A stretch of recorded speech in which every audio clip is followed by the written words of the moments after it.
sayyidil mursalin wa ala alihi wa ashabi ajma'in. Allahumma ya Rabbana lakal hamdu wa lakal syukru kama yanbaghi li jalali wajhika 'azimi sultanik. Allahumma la nuhsi thana'an 'alaika anta kama asnayta 'ala nafsik.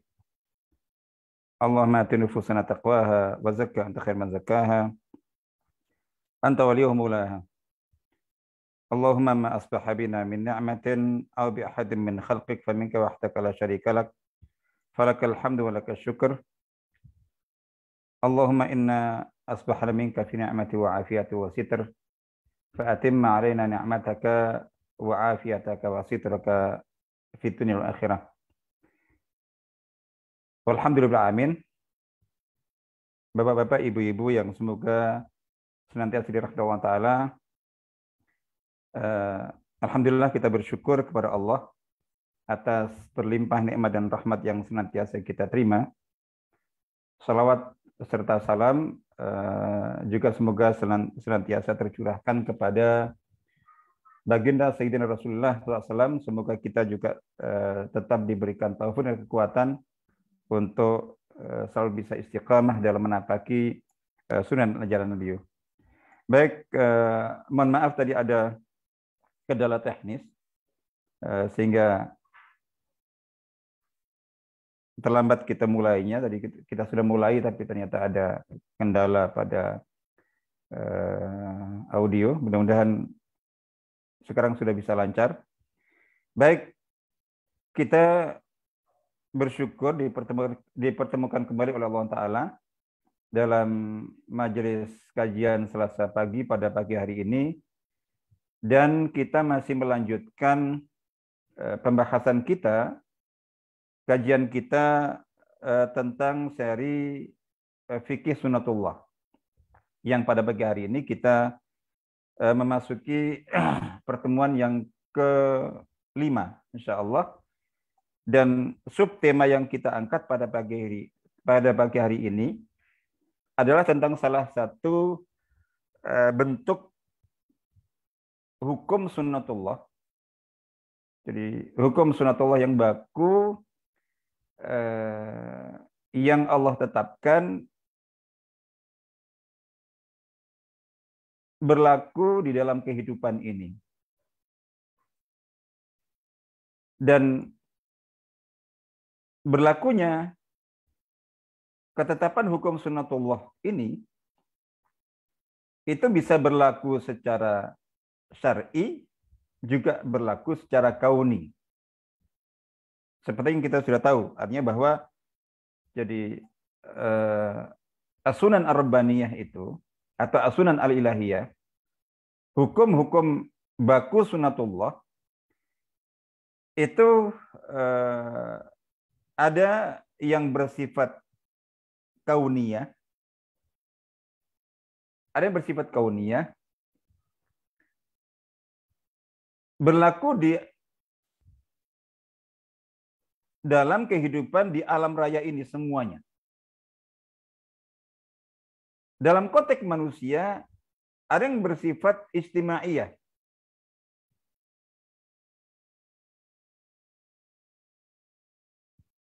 Jadi hukum-hukum baku dalam kehidupan sosial, kemasyarakatan, dalam interaksi sosial dan sebagainya. Terus ada hukum-hukum baku sunatullah itu yang bersifat syariah. Artinya bahwa berlakunya itu sangat terkait dengan dengan tingkat komitmen umat manusia terhadap hukum agama syariat Allah yang sudah pernah kita bahas pada pertemuan yang lalu ketika kita bahas tentang antara sunatullah dan syariatullah.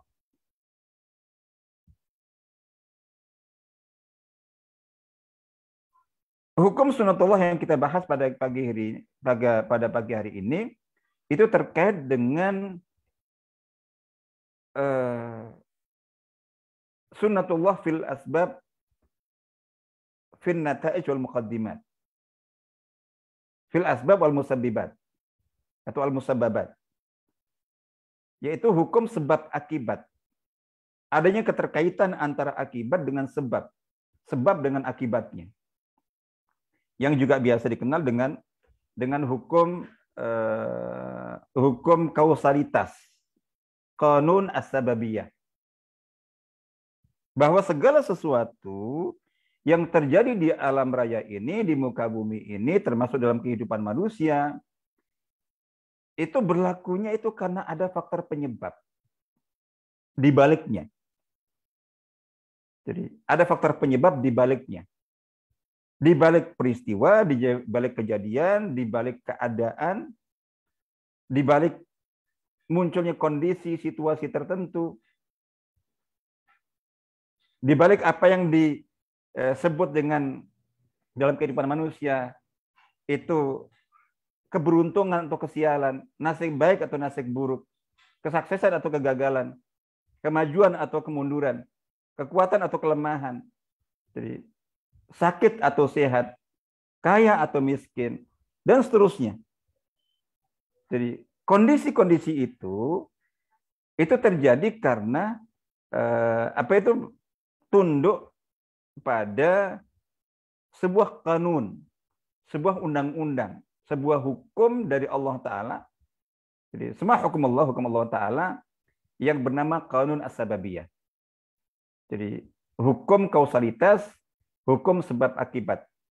Jadi baik. Nah, ini yang insya Allah akan kita bahas. Nah, kita mulai dulu dengan persoalan. Apa itu? Bahwa ada persepsi dan ada ungkapan-ungkapan bahasa dalam menyikapi banyak kondisi, situasi, banyak kejadian, banyak peristiwa, dan banyak keadaan yang sering biasa dibahasakan, itu seolah-olah di situ ada pertentangan. Kondisi itu, keadaan itu, sebuah akibat, sebuah hasil, itu seolah-olah tidak sesuai, tidak berkesesuaian, atau bahkan bertentangan dengan kaidah hukum kausalitas yang sedang kita sedang bahas. Jadi gitu. Ungkapan-ungkapan itu misalnya bahwa terkait dengan apa yang biasa dibahasakan, dengan apa yang dialami atau diterima atau dihadapi atau terjadi dalam kehidupan manusia. Jadi kehidupan manusia. Misalnya dalam hal kesuksesan di bidang apa? Di bidang tertentu dalam kehidupan tentunya. Jadi sukses dalam pandangan umumnya manusia. Jadi, nah itu dikatakan misalnya ada dua orang. Ini dua orang bersahabat. Jadi sejak masa pendidikan, bahkan sekolah sejak SD, SMP, SMA, perguruan tinggi, lulus juga bersamaan. Jadi satu bekerja selama masa pendidikan itu, kedua orang berteman ini, masya Allah, saling berlomba dan selalu memperebutkan posisi ranking. A, B itu ya bergantian. Jadi di SD yang ranking itu A, yang B nomor 2, di SMP B, yang A ranking 2, di SMA, di ini secara umum di perguruan tinggi pun juga jadi capaian mereka dalam pendidikan itu mirip-mirip. Kemudian setelah itu mereka terjun dalam kehidupan nyata, bekerja, dikenal sama-sama gigihnya, sama-sama ibaratnya tidak kenal lelah, berjuang dan segala macam seperti itu. Jadi gitu. Terus setelah sekian tahun, ini yang A ini masya Allah. Jadi ada hasil yang terlihat dari capaian, misalnya bukan orang bekerja, status sosialnya masya Allah, dia kaya, dia terpandang, dia ini semacam itu. Sementara yang temannya, sahabatnya itu yang B itu yang terlihat biasa-biasa saja. Jadi tetap begitu-begitu saja. Setelah bertemu mungkin sekian tahun, padahal sama. Ini gigih, ini gigih. Ini berjuang, ini berjuang. Ini sama-sama pernah mengalami jatuh bangun dan tidak pernah menyerah. Tapi yang A dalam tanda kutip berhasil, ya tentu maksudnya dengan standar keberhasilan seperti yang umumnya manusia lihat, yang ini tidak. Itu sering ketika ada kondisi seperti itu, ini dia itu mereka berdua dibahasakan seperti sama bagus, dua-duanya bagus, dua-duanya pejuang. Cuman kenapa hasilnya kok beda? Ya hanya karena beda nasib aja. Hanya karena beda nasib saja. Sama juga misalnya bahwa dua orang bersaudara bahkan. Jadi dari kedua orang tua yang sama, secara umum disikapi dan diperlakukan serta dirawat, dididik juga secara umum sama, disekolahkan sama, diberi perhatian juga sama, kesayang sama. Tapi kemudian hasilnya beda. Yang ini begini, yang ini begitu. Sebagiannya seolah-olah bertolak belakang. Kok bisa? Ya sudah, memang beda nasib, beda takdir. Jadi gitu. Beda takdir. Ada dua orang yang juga tadi berkarir di bidang karir yang sama. Dalam bidang apa saja. Jadi ambil contoh misalnya bahwa ini ada ini grup komedian atau yang rata-rata para pesawat di dunia, mungkin barangkali di dunia selebritis atau di dunia apa semacam itu. Tadi ini dari kelompok yang sama, jadi secara umum ini.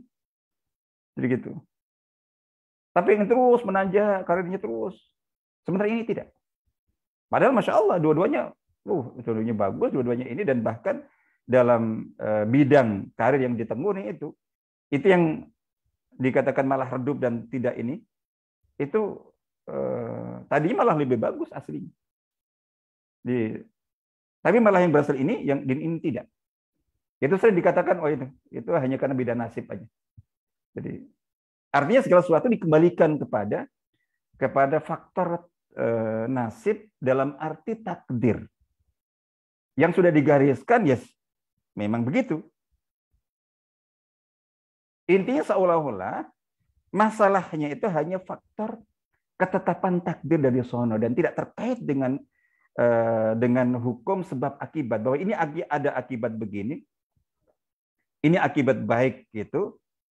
Itu seolah bukan karena kebaikan, atau ini akibat buruk bukan karena keburukan.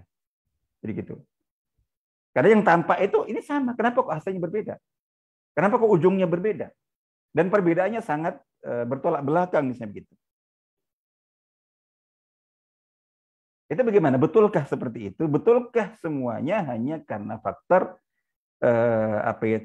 garis nasib atau ketetapan takdir, dan tidak ada faktor penyebab tertentu yang terpulang dengan kondisi, situasi, dan keadaan, dan apa yang diperbuat oleh manusianya.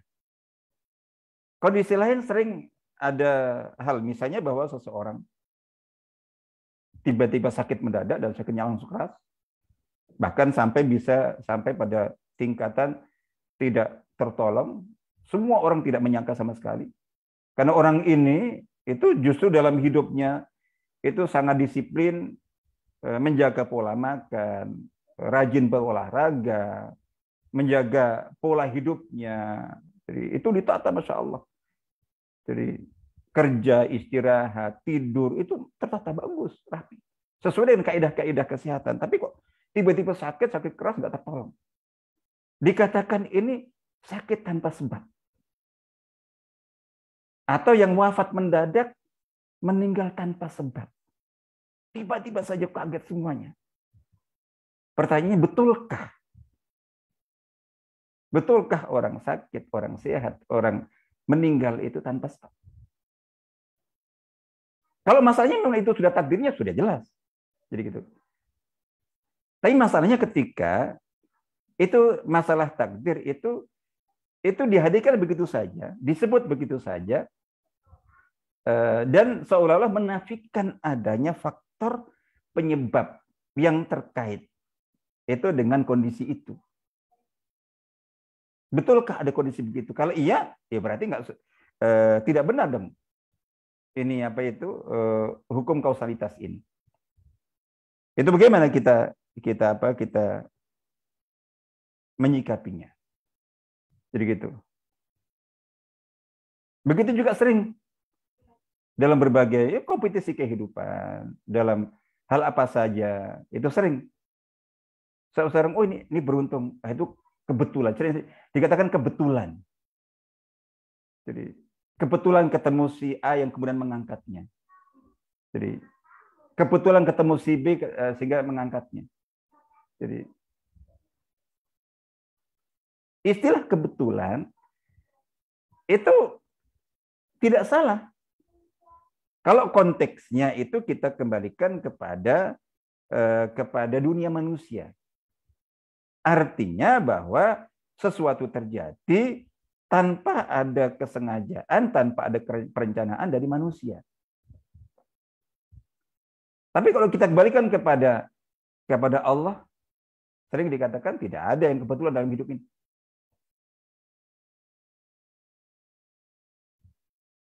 Nggak, artinya bahwa sering kemudian dikaitkan dengan bahwa ini orang kemudian ini karena kebetulan. Atau karena sedang beruntung saja. Sementara yang lainnya yang tidak berhasil, itu dia karena sedang berhasil buruk saja. Karena sedang sial saja. Contohnya misalnya dalam olahraga, misalnya dalam kompetisi, dalam perlombaan-perlombaan, dalam pertandingan bola. Jadi klub A dan klub B. Dalam tampilan dan permainan, itu para penonton bahkan pengamat bola itu melihat bahwa sebenarnya klub B yang kalah itu nggak buruk, seimbang. Jadi gitu, seimbang, dan bahkan dalam beberapa hal itu prosentasenya bagusan yang B. Kok dia kalah? Kok dia kebobolan? Kok yang menang malah A, yang tidak lebih baik dalam permainan ini itu. Ini karena si A sedang beruntung saja. Sementara si B, klub B itu sedang bernasib buruk saja. Jadi karena faktor keberuntungan. Peruntungan, dan ini ya sedang sial saja. Apalagi ketika dalam permainan bola itu misalnya babnya adu penalti. Sering dikatakan bahwa kalau sudah adu penalti ini masalah nasib. Ini masalah nasib, ini masalah peruntungan atau keberuntungan atau kesialan. Jadi ini yang A menang, ini sedang beruntung saja. Yang ini sedang sial saja. Artinya kata-kata itu tujuannya untuk menafikan, seolah-olah ingin menafikan ada faktor penyebab yang logis, bisa dianalisa dan bisa dijelaskan. Jadi sebetulnya tetap ada faktor penyebab. Tetap ada faktor penyebab. Jadi gitu.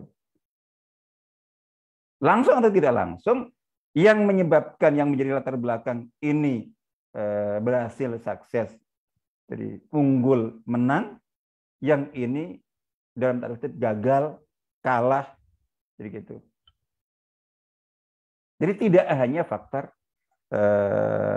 tadi, selalu dikembalikan kepada faktor nasib dan takdir. Nasib dalam arti garis takdir yang telah Allah tetapkan, gitu. Terkait dengan berhasil, gagal, jadi sukses, gagal, atau menang, kalah, dan seterusnya. Jadi, nah, yang sering terjadi ini memang sangat erat keterkaitannya dengan cara kita menempatkan faktor takdir. Jadi ketika tadi kita katakan kita mengkritisi dan menyalahkan saat ada kondisi ini menang karena takdir, ini kalah karena nasib, ini itu bukan karena kita tidak mengingkari, bukan karena kita mengingkari bahwa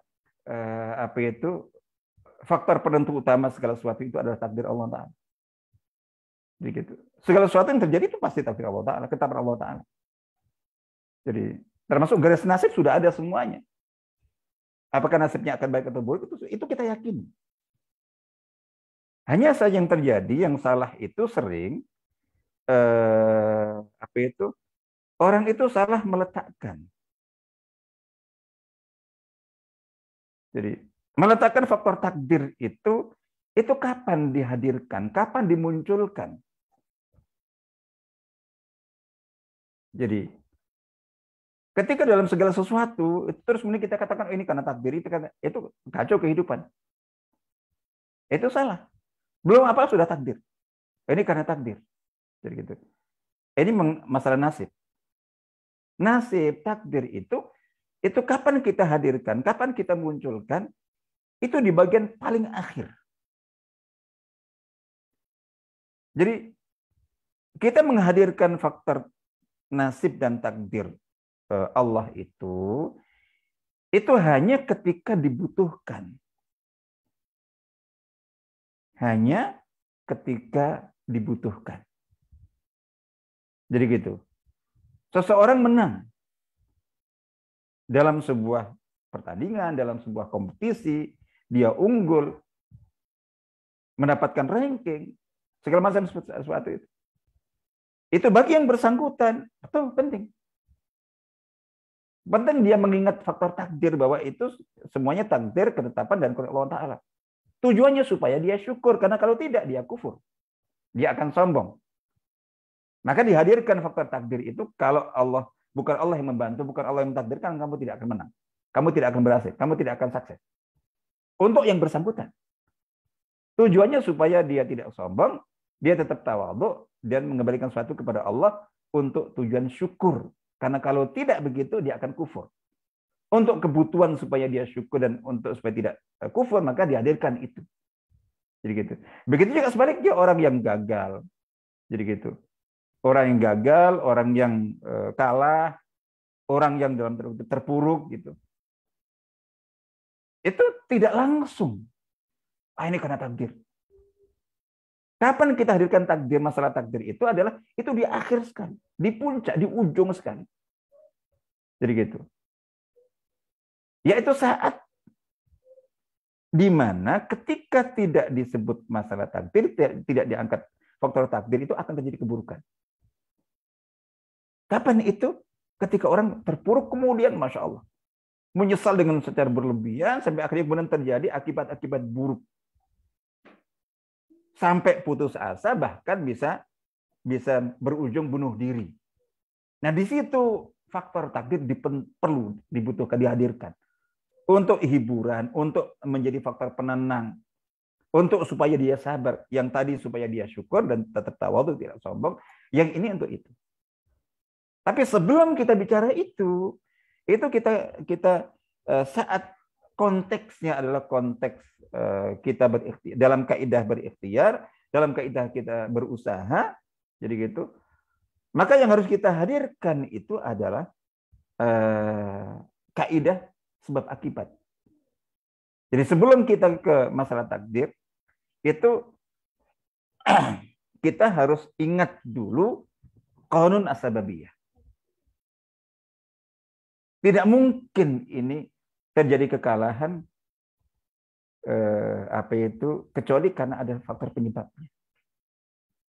Jadi gitu. Tidak mungkin gagal. Nah, dari situ kemudian ada evaluasi. Ada introspeksi diri, ada muhasabah. Ada introspeksi, ada muhasabah. Jadi gitu. Oh, di sini. Oh, di situ. Oh, ini. Jadi gitu.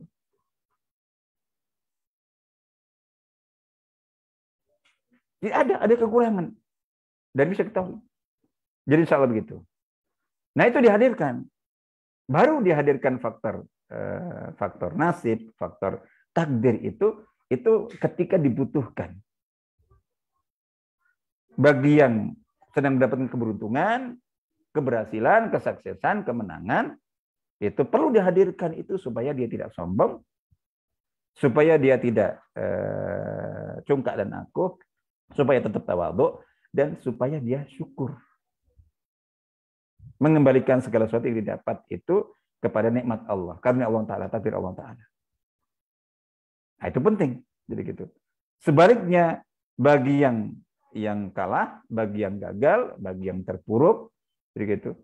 Dan segala macam itu di samping evaluasi, itu kalau sangat penting untuk supaya dia sadar, tetap tawakal, tetap husnudzon, tidak terlalu terpuruk gitu. Tidak sedih berlebihan, tidak kecewa berlebihan, tidak marah berlebihan. Jadi gitu. Nah, itu ditenangkan, disabarkan itu dengan diingatkan tentang takdir. Karena kalau tidak, banyak sekali orang yang akhirnya kemudian putus asa dan terjadi banyak sekali keburukan, itu karena itu. Baik. Nah, jadi di sini sebetulnya, jadi tentang pertanyaan semuanya itu bagaimana sebetulnya? Jadi, qaunun as-sababiyah ini, hukum kausalitas, hukum sebab akibat ini, itu menurut Islam ada nggak? Jadi, karena banyak sekali peristiwa, banyak sekali kejadian yang terjadi dalam kehidupan kita, itu seolah-olah memang terjadinya itu tanpa sebab. Baik hal-hal yang biasa dianggap itu baik, seperti yang tadi kita sebutkan, keberhasilan, kesuksesan, kemenangan, keunggulan, dan segala macam itu, yang akhirnya dikembalikan, oh ini hanya faktor nasib saja. Terus sebaliknya, atau hal-hal yang negatif dan buruk, kekalahan, kegagalan, keterpurukan, jadi dan segala macam itu. Jadi dari sisi faktor penyebab itu nggak matching, nggak sesuai. Terus kemudian dikatakan ini hanya murni karena faktor apa? Karena faktor nasib, beda nasib tadi itu. Terus beda takdir, ini gimana udah ketetapan takdir dari son. Nah, ini yang perlu kita tegaskan dan sering sudah kita ulang-ulang. Bahwa jadi waktu kita membahas tentang ya kalau ini sebenarnya belum secara spesifik kita bahas, tapi dalam berbagai kajian sebelumnya insya Allah sudah sering saya sampaikan mungkin. Saya ingat insya Allah sudah pernah atau bahkan lebih dari sekali saya tegaskan bahwa mungkin juga jauh hari dulu pernah kita membahas antara takdir dan ikhtiar barangkali wallahualam. Tapi yang jelas bahwa jadi salah satu kaidah yang perlu kita pahami dalam kaitannya dengan masalah takdir. Terus kaitannya dengan dulu kita bahas takdir dan ikhtiar, antara takdir dengan qaunun as-sababiyah. Jadi baina qadarillah wa qaunun as-sababiyah. Jadi antara takdir Allah dan hukum kausalitas, hukum sebab akibat. Jadi atau secara umum antara takdir Allah dengan sunatullah. Jadi baina baina qadarillah, antara takdir Allah dan ketetapan hukum sunatullah. Jadi gitu. Nah, perlu kita pahami bahwa ya secara kaidah sesuai dengan kaidah keimanan dan akidah Ahlussunnah wal Jamaah bahwa segala sesuatu di muka bumi ini, dalam kehidupan ini, di alam raya ini tidak mungkin terjadi kecuali sesuai dengan ketentuan takdir Allah. Yang sudah pernah kita bahas dan kita sama-sama tahu, itu sudah digariskan Allah, sudah ditetapkan Allah Ta'ala di Lauh Mahfuz, bahkan sebelum Allah menciptakan bumi dan langit serta seisinya semuanya. Dalam hadis riwayat Imam Muslim dikatakan dalam surat Al-Hadid ayat 22, terus didefinitifkan dalam surat hadis riwayat Imam Muslim, itu min qabli an yakhluqa, jadi as-samawati wal arda bi 50.000 sanah. Ketetapan takdir apapun dalam hidup ini dan segala sesuatu pasti sesuai dengan ketetapan takdir itu sudah Allah gariskan, sudah Allah tetapkan dan Allah catat di Lauh Mahfuz itu sebelum Allah menciptakan langit dan bumi serta seisinya dengan jarak 50.000 tahun.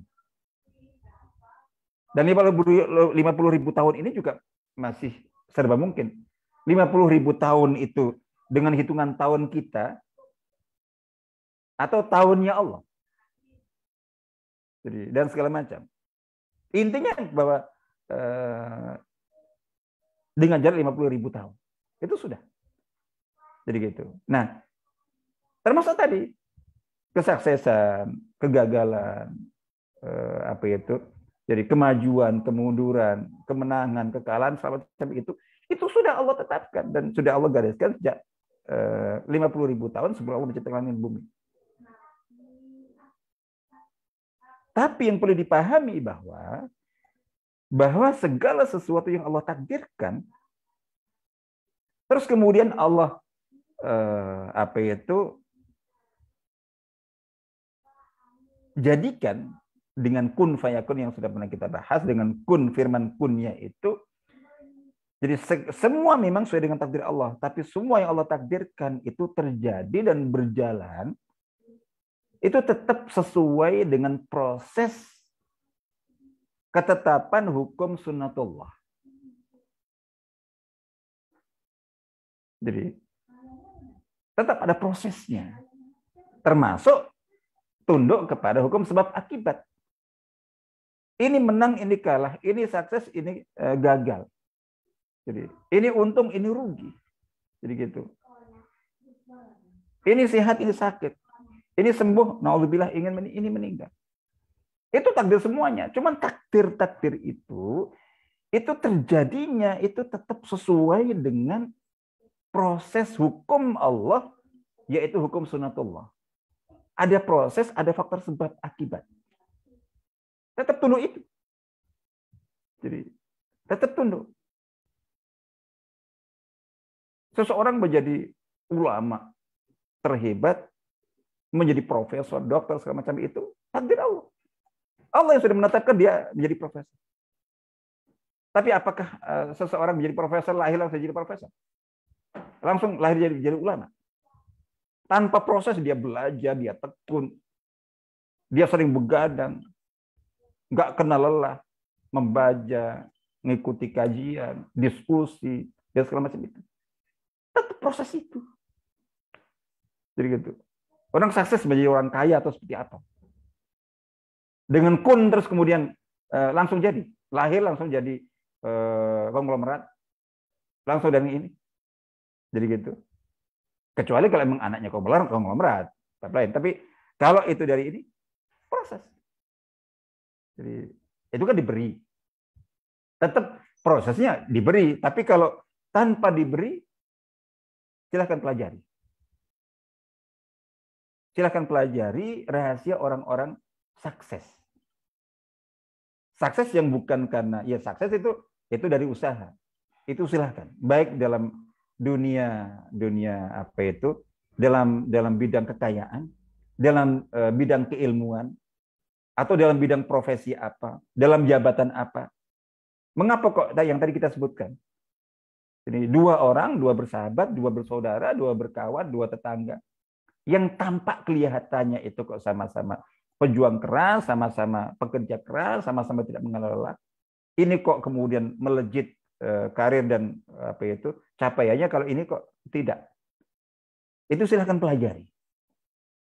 Orang-orang sukses, termasuk sukses dalam tanda kutip di bidang kejahatan sekalipun, yang menjadi apa itu, jadi pemimpin mafia atau apa dan semacam itu. Coba pelajari kehidupannya. Itu dia mungkin sudah belajar sejak TK. Jadi yakin menjadi berhasil sejak itu. Itu kaidah. Makanya ketika ada orang yang tiba-tiba misalnya dalam dunia harta,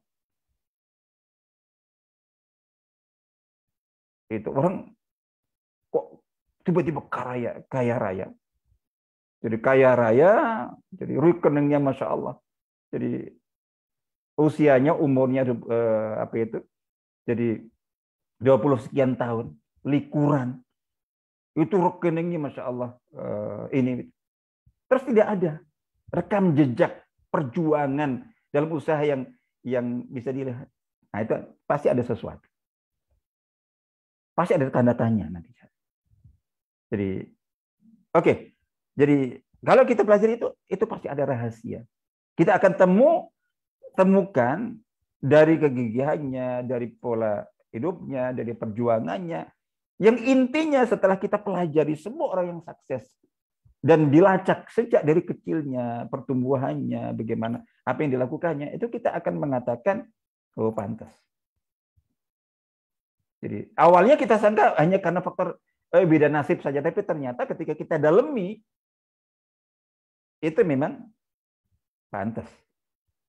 Jadi kita akan memahami, insya Allah begitu. Nah, di situ saya kembalikan bahwa hukum sunatullah dalam bentuk apa itu qanun as-sababiyah ini itu merupakan salah satu di antara hukum sunatullah yang baku sifatnya, yang sudah pernah kita bahas, tidak akan pernah berubah, tidak akan pernah berganti.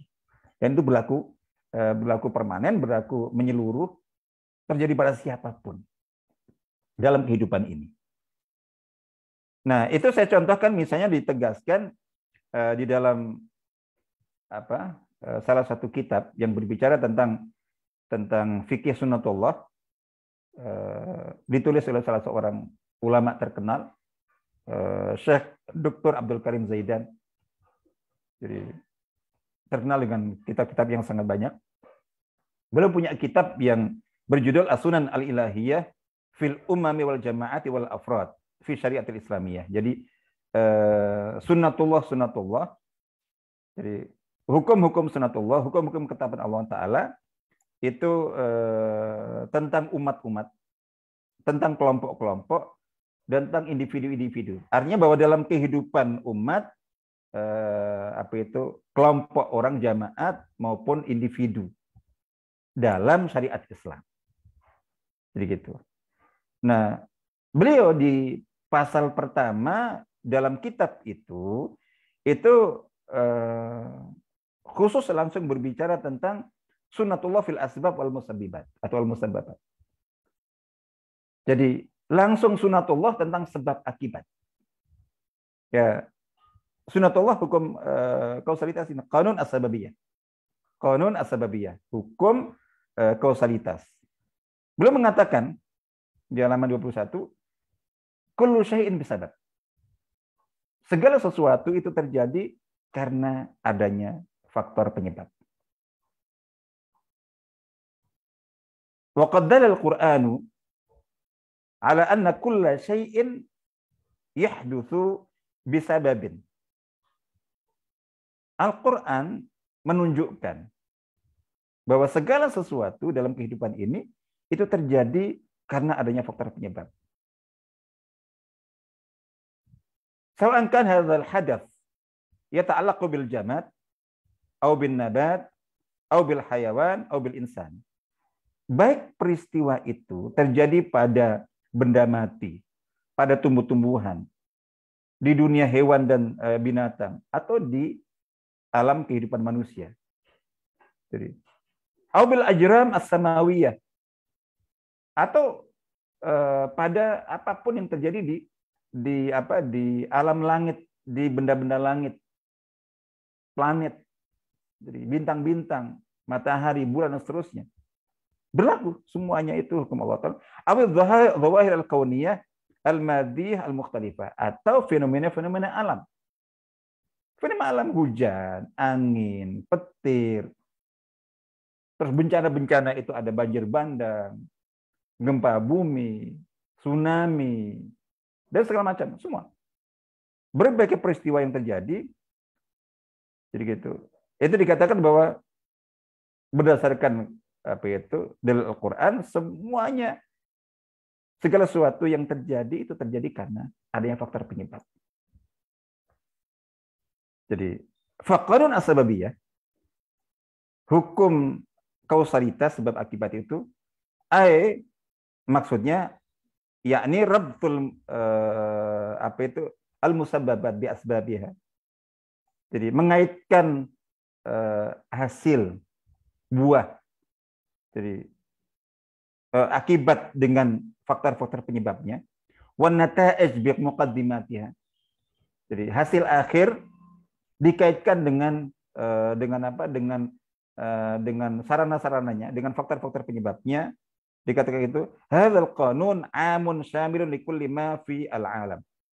Bahwa hukum ini itu berlaku umum, menyeluruh pada semua yang ada di alam ini. Wa likulli ma yahsulul insani fid dunya wal akhirah. Dan hukum ini juga berlaku pada apapun yang terjadi bagi umat manusia dalam kehidupan dunia ini dan juga kehidupan di akhirat. Terus kemudian beliau mengutip, untuk penegasan mengutip kata-kata Imam Ibnu Taimiyah rahimahullah. Jadi gitu. Beliau mengatakan falaisa fid dunya wal akhirati syai'un illa bisabab. Kata Imam Ibnu Taimiyah. Bahwa tidak ada sesuatu pun yang terjadi di dunia dan di akhirat ini kecuali karena adanya faktor penyebab. Wallahu khaliqul asbab wal musabbabat. Dan Allah lah yang menciptakan faktor penyebab dan akibatnya. Jadi muqaddimah dan hasilnya. Faminal asbabil madiyati qauluhu ta'ala. Di antara faktor-faktor penyebab yang bersifat material itu seperti dalam firman Allah Ta'ala misalnya tentang fenomena alam ini. Allah Ta'ala berfirman, a'udzu billahi rajim, wa anzala minas samaa'i ma'an fa akhraja bihi minas thamarati rizqan lakum. Ini surat Ibrahim ayat 32. Dan Allah Ta'ala menurunkan dari langit, yaitu air. Suatu air, maka Allah Ta'ala mengeluarkan dengan air itu minas thamarat. Di antara buah-buahan. Artinya tumbuh-tumbuhan yang akhirnya menghasilkan buah-buahan dan lain sebagainya. Rizqan lakum sebagai rezeki kalian. Jadi, rezeki makanan kita makan nasi yang berasal dari beras, kita akan makan mungkin kita makan jagung, kita makan apa saja. Itu rezeki Allah Ta'ala.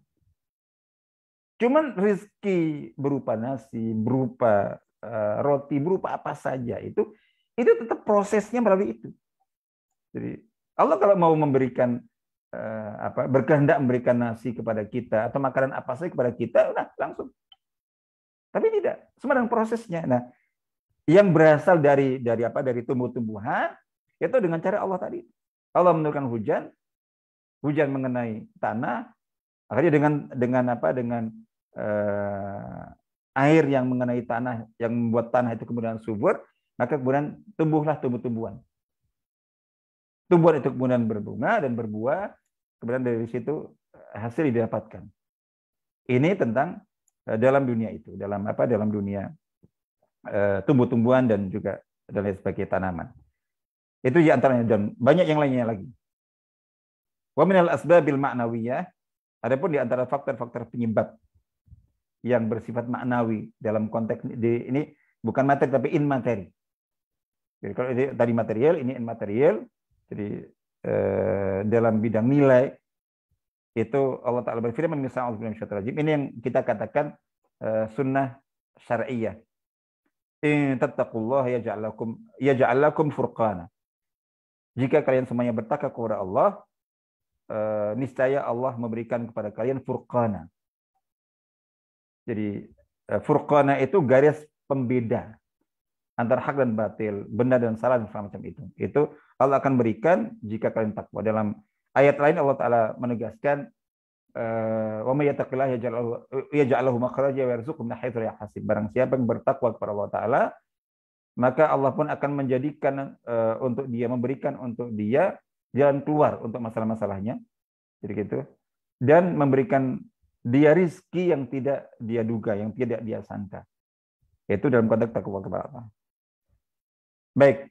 Jadi ini intinya dari sini kita terus kemudian ada banyak ayat, banyak hadis dan kemudian juga dikuatkan para ulama bahwa salah satu bentuk hukum sunatullah yang baku dari Allah Ta'ala itu adalah yang disebut dengan qanun as-sababiyah. Yaitu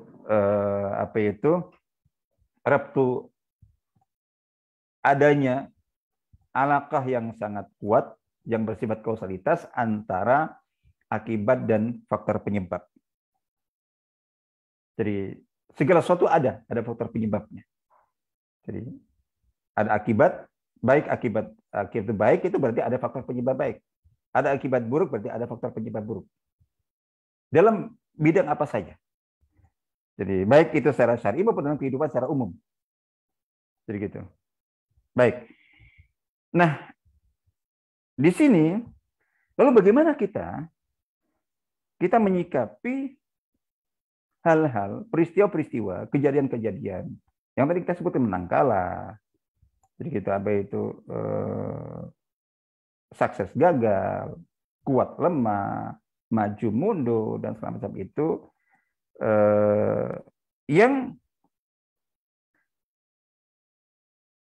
kalau kita perhatikan atau kalau kita lihat itu seolah tidak sesuai. Tidak sesuai. Tidak ada kesesuaian, tidak sinkron antara akibat itu dengan sebab. Antara hasil akhir itu dengan mukadimah-mukadimahnya. Seperti yang tadi kita sebutkan. Artinya bahwa seseorang kan di antara hukum sunatullah itu adalah hukum ikhtiar, hukum mujahadah. Jadi yang dalam ungkapan terkenal manjada wajad, barang siapa yang bersungguh-sungguh, bekerja keras, berusaha keras, berjuang, maka dia akan mendapatkan, maksudnya mendapatkan hasil buah dari kesungguhannya itu berupa kesuksesan, keberhasilan dan seterusnya. Dia akan mendapatkan capaian. Dia akan mendapatkan capaian. Tapi kita dapati tadi itu. Jadi ada orang-orang yang kelihatan bekerja keras, berjuang, berusaha keras, soalnya itu 2 orang, 3 orang, ini satu kelihatan sukses, tapi yang lainnya kok tidak, atau bahkan dia gagal. Jadi dan segala macam itu. Itu bagaimana kita menyikapi itu? Yang kemudian banyak orang memulangkan hal itu langsung kepada faktor nasib, faktor takdir yang telah digariskan. Ya, karena beda nasib saja. Karena sedang mujur saja. Karena sedang beruntung saja. Jadi gimana? Ini kan faktor keberuntungan saja. Jadi termasuk ini kebetulan saja sebetulnya. Jadi, kebetulan saja.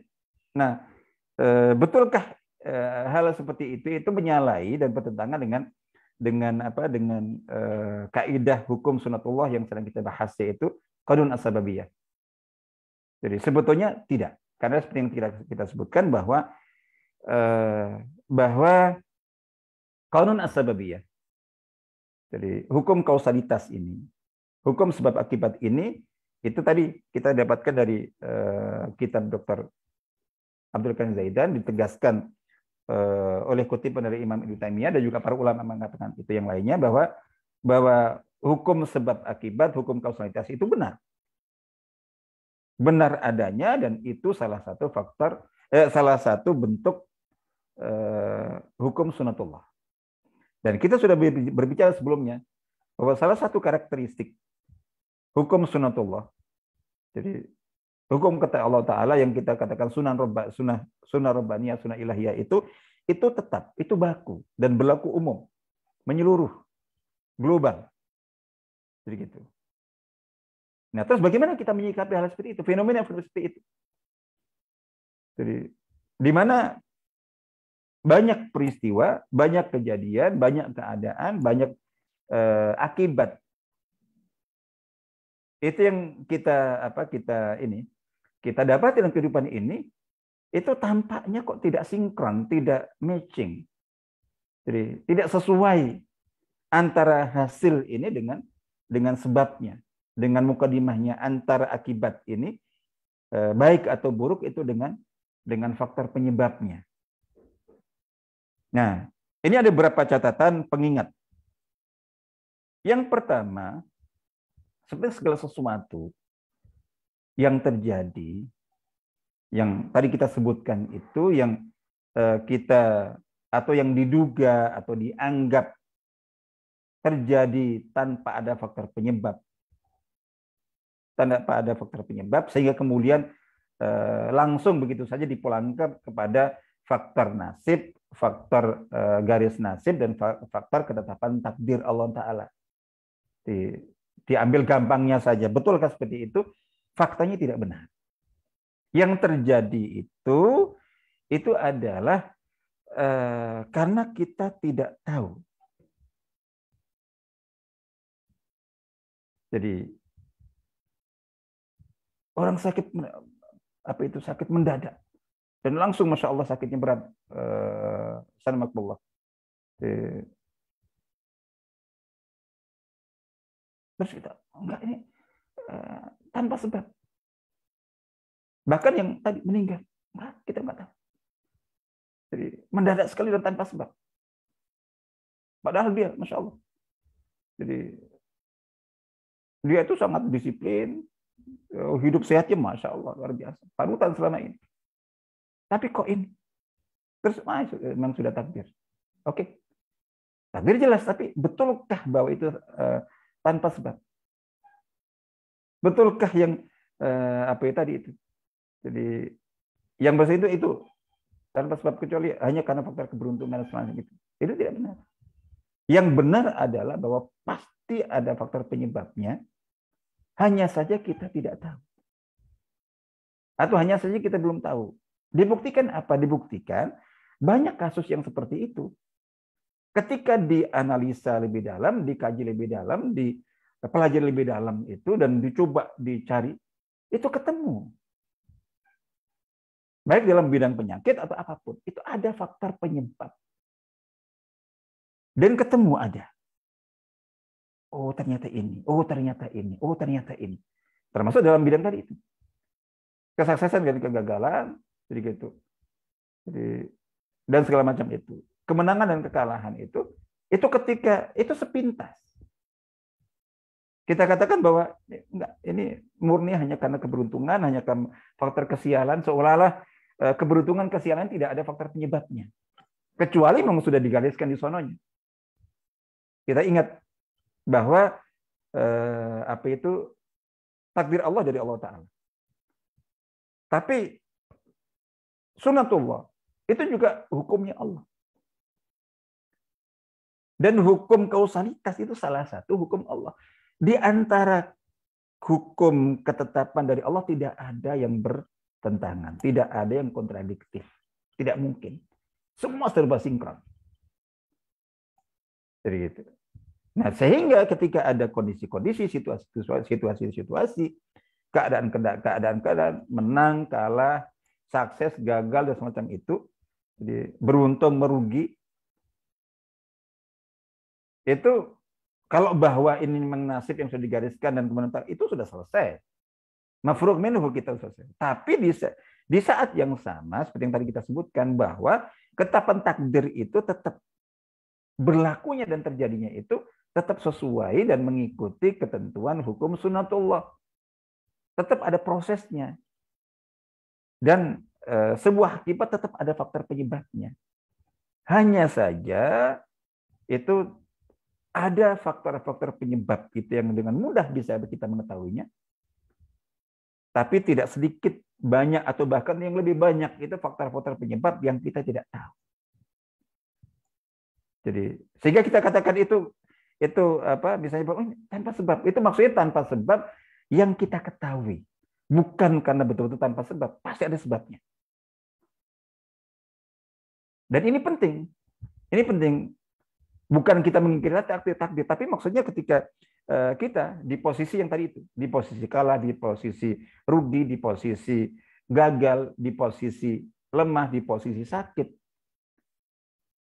Itu di samping tentu kita bersandar kepada takdir Allah Ta'ala untuk menenangkan kita, mensabarkan kita, tapi di saat yang sama. Jadi kita juga harus melakukan muhasabah, evaluasi, introspeksi. Dan itu dasarnya adalah dengan kita meyakini bahwa tidak mungkin kekalahan saya, tidak mungkin kegagalan saya, tidak mungkin keterpurukan saya ini terjadi kecuali pasti ada faktor penyebabnya. Jadi gitu. Karena kalau kita tidak menyadari itu, tidak mungkin kita bisa evaluasi. Jadi gitu. Itu penting, sangat penting sekali. Jadi gitu. Nah, itu kita padukan seperti itu. Jadi jangan berdasarkan kepada apa yang terlihat. Jadi yakinkan dulu bahwa pasti ada faktor penyebabnya.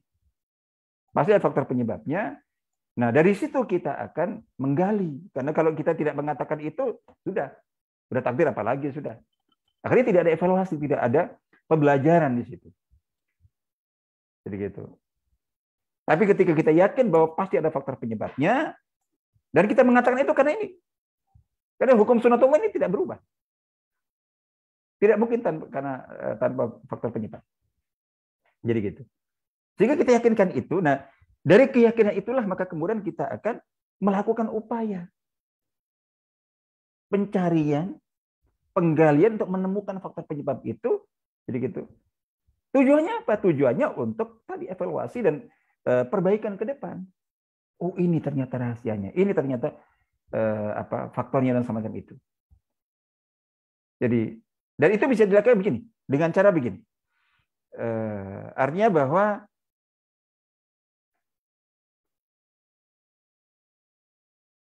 pertama dengan secara subjektif kita itu mengkaji, mempelajari kondisi kita. Jadi gitu.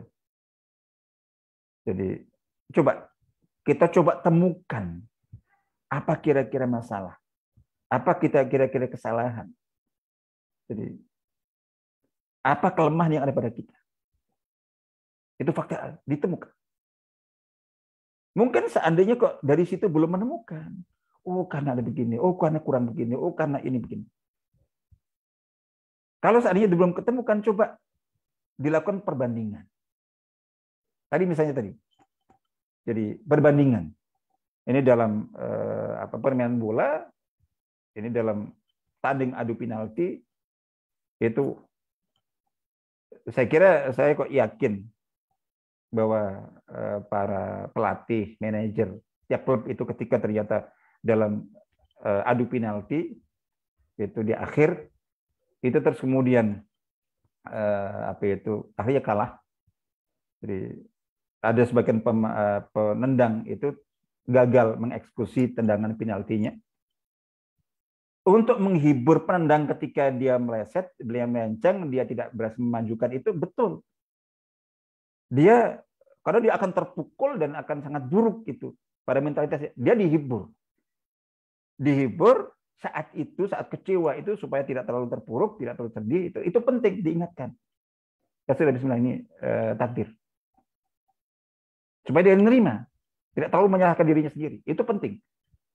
Tapi setelah itu kemudian saya kok yakin manajer atau jadi pelatih itu dan juga mungkin barangkali manajemen dan segala macam itu akan setelahnya itu akan berdiskusi, akan mencari apa kira-kira faktor penyebabnya.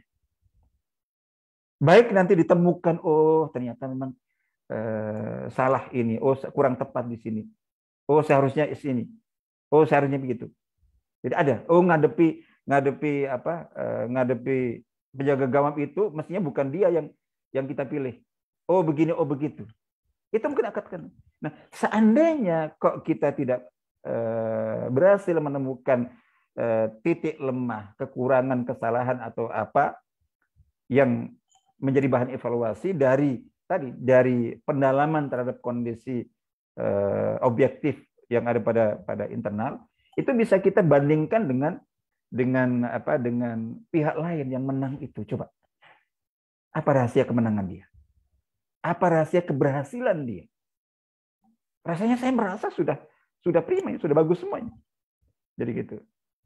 Nah, itu dari situ kita ada kadang-kadang ketemu. Oh ya, poin ini saya nggak punya. Oh, poin ini terlewat. Jadi gitu. Itu artinya seperti itu. Intinya bahwa itu pasti ada faktor penyebab. Hanya saja faktor penyebab itu belum kita ketahui. Maka untuk kepentingan evaluasi sangat penting itu kita meyakini kaidah ini. Ini dalam kehidupan pribadi, dalam kelompok, dalam masyarakat, organisasi sosial, organisasi dakwah dan selama gerakan dakwah. Itu penting. Jadi berangkat dari kaidah ini bahwa apa itu terjadi begini, hasil seperti ini nggak mungkin tanpa sebab. Jadi gitu. Kalau hanya dikembalikan kepada sunatullah, kepada ini itu nanti tidak akan ada evaluasi. Jadi makanya ini penting sekali dalam kehidupan kita. Kita mengimani adanya qanun as-sababiyah. Jadi ada hukum kausalitas, hukum sebab akibat termasuk dalam dunia dakwah, bagi umat Islam segala macam seperti itu. Mengapa kok kondisi seperti ini? Itu jangan hanya kembalikan kepada takdir Allah, harus kita kembalikan kepada konspirasi musuh. Itu semuanya ada. Tapi kita juga perlu hadirkan bahwa ada faktor-faktor penyebab internal yang pasti ada. Itu kita yakini itu, dari keyakinan itu kita akan mencari, mempelajari, mengkaji, mendalami, dan akhirnya ketemu. Dari situ kita kemudian melakukan evaluasi dan perbaikan ke depan. Jadi gitu. Nah, lemahnya fikih sunatullah, salah satunya dalam bidang qanun as-sababiyah, hukum sebab akibat, hukum kausalitas ini, itu salah satu faktor penyebab kelemahan kaum muslimin. Jadi faktor penyebab kaum muslimin, karena ketika ada masalah, ada kelemahan, ada kekalahan, ada segala macam seperti itu antara dipulangkan kepada takdir Allah Ta'ala, jadi atau dipulangkan kepada ini memang perjuangan kan pasti ada ujian dan cobaannya, selalu hanya dikembalikan kepada ujian dan cobaan saja, dan dikembalikan kepada konspirasi musuh. Padahal dalam Al-Quran dan hadis, ketika ada masalah terjadi dalam kehidupan umat manusia, itu rata-rata Al-Quran dan hadis itu mengarahkan agar supaya kita itu fokus pada aspek evaluasi. Jadi ini terjadi karena kesalahan kamu, karena ulah kamu, karena dosa kamu. Jadi gitu. Makanya ada cerita kan ketika di zaman Sayyidina Umar, ketika pasukan yang sudah disiapkan untuk menghadapi musuh, yang dalam pertimbangan dan perkiraan umum serta berdasarkan pengalaman, ini mestinya menang dalam 1-2 hari. Ini kok sudah berapa hari belum berhasil atau masih mentok. Itu Sayyidina Umar langsung mengatakan, ini pasti ada penyebab ini. Pasti ada kesalahan. Mungkin ada kemaksiatan yang kalian lakukan. Itu seperti itu. Akhirnya kemudian dicari dan ditemukan. Baik.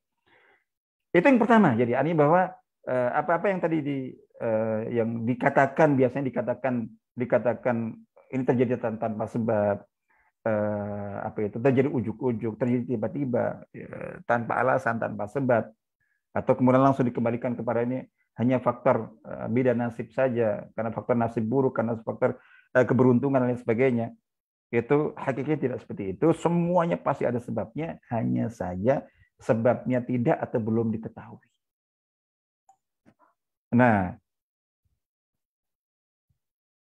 ini poin kedua yang tadi kita sebutkan itu, mengapa kok belum dan tidak diketahui itu ada faktor penyebabnya, karena penyebab terjadinya apa yang terjadi dalam kehidupan ini itu ada 2 macam. Ada asbab mubasyirah, ada faktor penyebab langsung yang biasanya mudah dikenali, mudah diketahui, tapi ada faktor penyebab asbab ghairu mubasyirah. Jadi gitu. Faktor penyebab yang tidak langsung. Nah, faktor penyebab tidak langsung ini itu yang sering tidak disadari, tidak mudah diketahui. Jadi rata-rata ketika seseorang mengatakan ini faktor apa sih penyebabnya, itu mudah ketika ada penyebab langsungnya. Jadi gitu. Tapi ketika faktor penyebabnya itu tidak langsung, itu biasanya tidak mudah diketahui. Jadi gitu. Cukup jauh. Jadi ini dalam konteks misalnya mungkin nanti akan kita bahas di pertemuan berikutnya terkait dengan apa itu hukum pembalasan duniawi. Jadi yang biasa dibahasakan dengan hukum karma. Jadi karma baik atau karma buruk. Dapat karma baik karena sebab kebaikan yang telah dilakukan, ada karma buruk karena ada keburukan yang telah dilakukan. Nah, itu yang biasanya orang mudah untuk mengaitkan itu ketika faktor penyebabnya itu langsung. Jadi orang laki-laki jalan ngelirik langsung kesandung. Itu biasanya langsung sadar. Jadi gara-gara tadi itu. Atau gara-gara apa? Langsung. Jadi yang biasa dibahasakan karmanya dibayar cash langsung. Itu mudah. Tapi ketika dosa kemaksiatannya itu keburukan terjadi pagi ini, tapi itu dari akibat penyebab kesalahan kemarin sore atau pekan lalu, apalagi sebulan lalu, apalagi setahun lalu, itu sering kemudian lupa. Seolah-olah apa yang terjadi itu tanpa penyebab. Jadi gitu. Nah itu artinya bahwa mengapa ada ungkapan bahwa ini terjadi karena tanpa sebab, jadi gitu. Sehingga langsung dikembalikan kepada faktor nasib, beda nasib, karena kemujuran atau kesialan, itu karena faktor penyebabnya itu tidak langsung biasanya. Makanya di sini perlu dikaji. Jadi kita perlu yakin dulu, terus kemudian kita kaji baru ketemu. Jadi gitu. Dan kita pahami bahwa penyebab itu dan itu banyak yang tidak langsung. Nah, hal ketiga yang penting kita bahas ini juga terkait dengan faktor pertama tadi. Jadi gitu. Artinya bahwa faktor penyebab yang tidak diketahui itu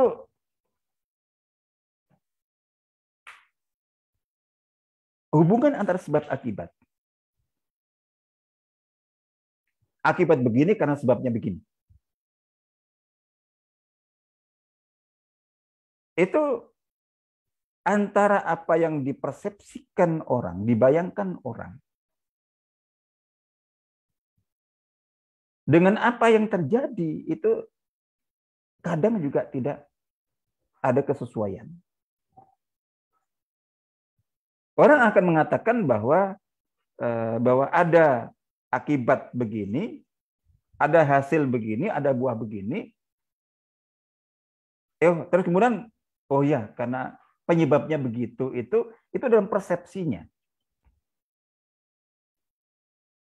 Jadi, sementara ada kondisi-kondisi, ada akibat-akibat terjadi. Jadi, ada hasil-hasil terjadi atau didapatkan itu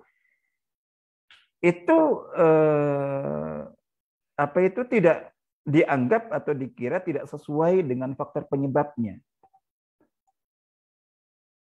Jadi gitu. Jadi misalnya bahwa buah dari sebuah usaha.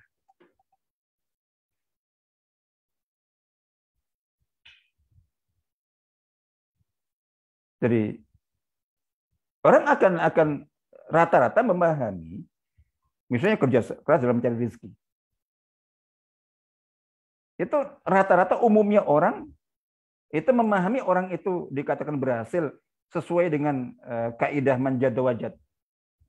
Barang siapa yang bersungguh-sungguh dan berjuang dalam usaha, maka dia akan menemukan capaian. Nah, rata-rata capaian itu selalu dipersepsikan sesuai dengan bidang usahanya.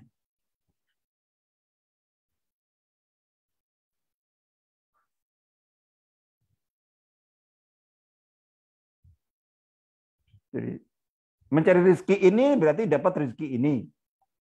Yang dicari itu. Padahal boleh jadi Allah memberikan rezeki dalam bentuk lain. Ada rezeki yang bersifat material, ada rezeki yang bersifat imaterial. Nah, dari usaha dia, kesungguhan dia, perjuangan dia itu, yang dia bayangkan itu adalah seperti yang dia inginkan. Jadi gitu. Dia tidak sadar bahwa rezeki bermacam-macam dan rezeki yang bersifat immaterial, nilai itu jauh lebih mahal. Jadi gitu. Orang berjuang berusaha untuk mendapatkan harta, dapat harta. Tadi sahabat yang sama, dia dapat sakit. Harta yang dikumpulkan habis untuk berobat. Ini dikatakan sukses. Kenapa? Ada hasil yang terlihat sesuai dengan usahanya itu. Jadi gitu. Sementara yang lainnya enggak. Tidak berhasil juga, tidak mendapatkan sesuai yang diinginkan. Apakah Allah tidak memberikan? Allah memberikan rezeki berupa kesehatan dia, kesehatan keluarganya, keharmonisan keluarganya, kebaikan anak-anaknya. Jadi gitu. Jadi manjad dawajat itu jangan dipersepsikan bahwa apa yang dia dapat, capaian itu harus sesuai dengan yang diusahakan dan harus sesuai dengan yang dibayangkan. Bahkan meskipun capaian material, tapi sering kadang-kadang terjadi ada orang yang misalnya dalam bidang usaha. Ini usaha di bidang bisnis apa misalnya. Jatuh bangun, berjalan 5 tahun, 10 tahun, 15 tahun. Tidak menemukan hasil. Dia naik pesawat, atau dia naik kereta, dia naik bus, atau di mana saja lah. Mungkin di ruang tunggu apa, duduk di samping seseorang, terus kok ngobrol nyambung, tiba-tiba orang itu nggak tahu kok, tiba-tiba klik gitu, nawarkan. Jadi dia ada sebuah mungkin usaha bidang proyek yang ini asing. Si fulan ini tadi itu 5 tahun, 10 tahun, 15 tahun itu di bidang yang jauh sekali dengan rencana proyek si bapak ini. Tapi dia merasa nyambung, merasa nyaman, terus kemudian tiba-tiba dikenalan dan merasa klik, jadi gitu. Tiba-tiba ditawari aja, gimana? Mau kerjasama? Wallah alam lah. Tiba-tiba kemudian dia merasa, ya apa salahnya saya coba. Begitu dicoba, alhamdulillah langsung sukses. Nah itu biasa dikatakan, oh ini kebetulan, ini keberuntungan. Jadi gitu. Padahal kebetulan seperti itu tidak mungkin diberikan Allah kepada orang yang tidak mengalami proses 5 tahun, 10 tahun, 15 tahun jatuh bangun meskipun di bidang yang lainnya. Suksesnya di bidang lain. Tapi tetap itu merupakan buah dan hasil. Nah itu ketika ada hasil yang tidak sesuai dengan yang dipersepsikan, yang dibayangkan seseorang, itu tuh dikatakan enggak, ini karena saya beruntung saja, jadi kebetulan saja, jadi gitu. Padahal itu terkait. Nah itu sering seseorang itu mengatakan sesuatu terjadi tanpa sebab. Jadi tanpa sebab, tapi ya alhamdulillah sedang beruntung saja. Itu karena apa yang dia dapat atau yang dia alami itu tidak terkait atau tidak sesuai dengan prediksi dia, persepsi dia, bayangan dia. Jadi gitu. Baik. Poin keempat yang penting juga untuk kita pahami, ya ini sudah waktunya sudah mepet. Jadi sering kita memahami suatu apa itu, jadi berlakunya hukum sunatullah yang kita katakan baku pasti terjadi itu secara parsial, terpisah dari hukum-hukum sunatullah yang lainnya. Jadi gitu. Misalnya dalam hal nanti insya Allah akan kita bahas tentang sunatullah dalam kemenangan atau keberhasilan kesuksesan. Jadi gitu.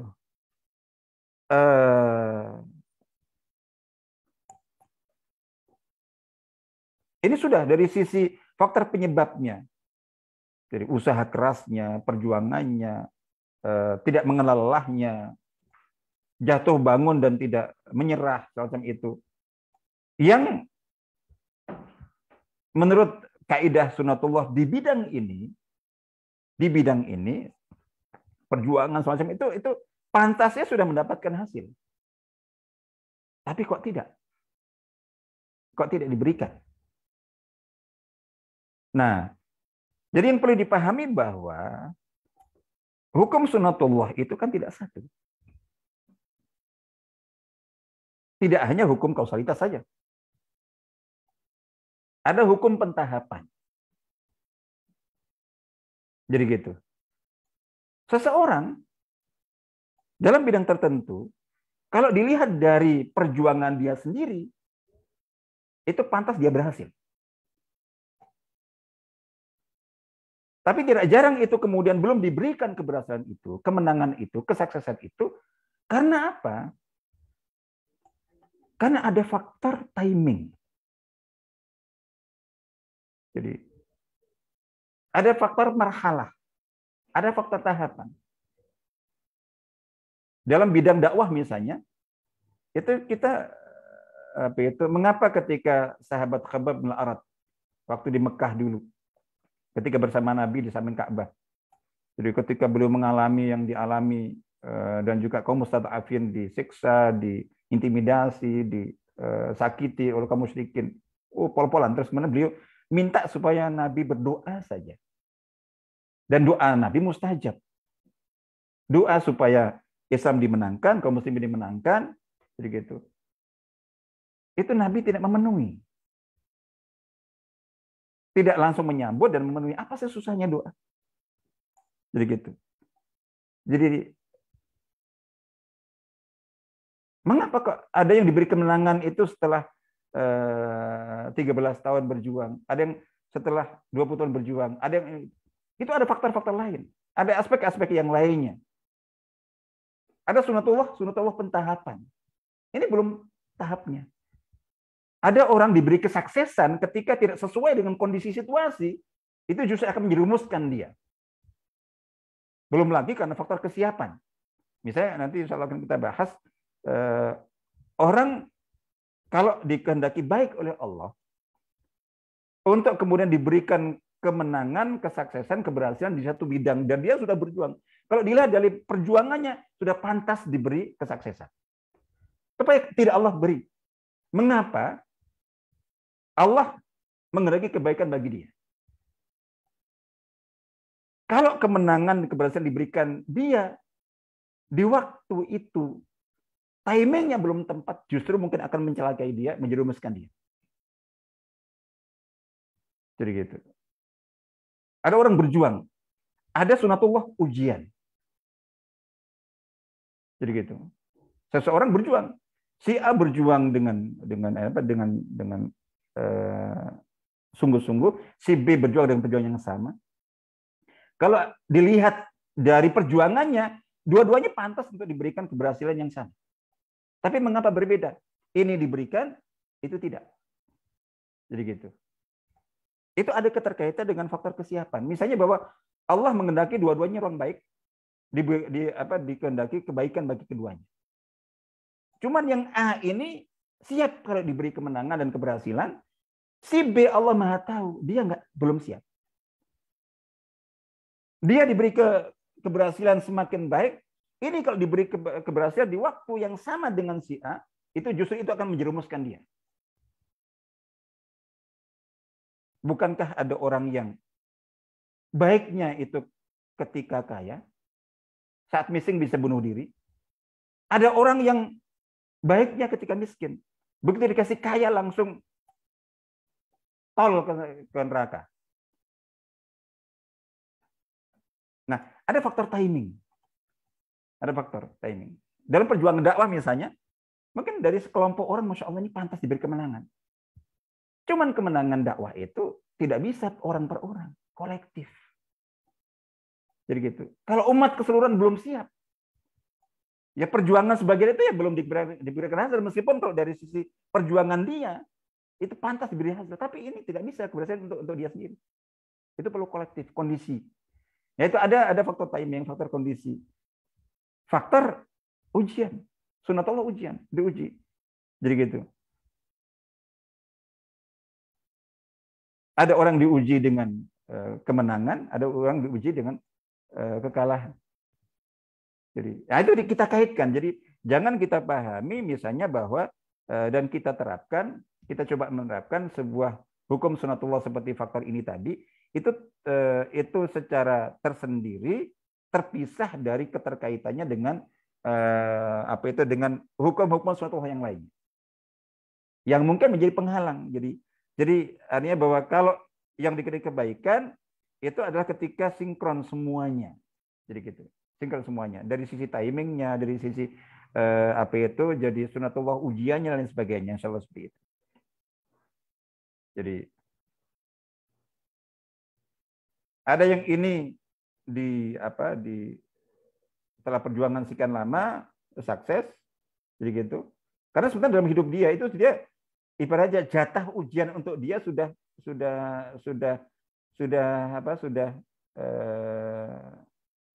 habis. Yang B perjuangannya sama dengan si A. Cuman jatah ujian untuk dia itu belum, baru separuh.